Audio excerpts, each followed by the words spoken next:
Hello folks, it's Gordon Bryan here from thegreatgordino.com, and here's my latest article which I've called Goal Achievement at 4 minutes a mile. May the 6th, 2014 sees the 60th anniversary of Roger Bannister breaking the 4-minute mile barrier. Now, as someone who's been writing about goal achievement for many years, I couldn't let something like that pass by without comment, but I want to start by going back 62 years. In the days before full-time athletes, Bannister was combining his training with qualifying to become a doctor, so he got by on an amount of training that would be considered laughable today. Having shown natural talent as a teenager, he found himself a well-fancied chance in the 1500 metres at the 1952 Olympics in Helsinki. However, he didn't fancy his own chances because there had been a semi-final introduced, and he knew that this would play into the hands of the runners with a heavier training regime. Bannister broke the British record in the final, but finished in the dreaded 4th position. He did consider giving up his running, but instead set a new goal for himself: to break the 4-minute mile.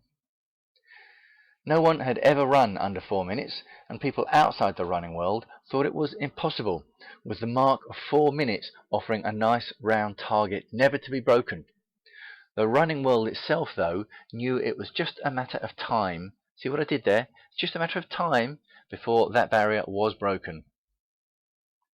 Bannister set his training plans with this one aim in mind, and began using 2 pacemakers in his races.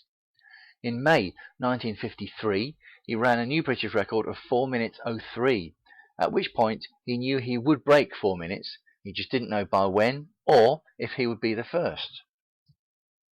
Other runners were closing in on the mark, notably Australian John Landy, who ran 4:02 in April 1954.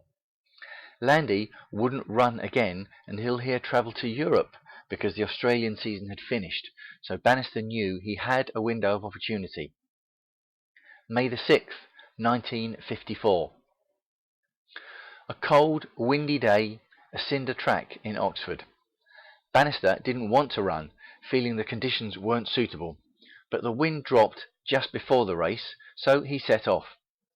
He planned to break the barrier by running a steady 60 seconds for all 4 laps, and his 2 pacemakers did the job, with Bannister yelling at them when he felt them slowing.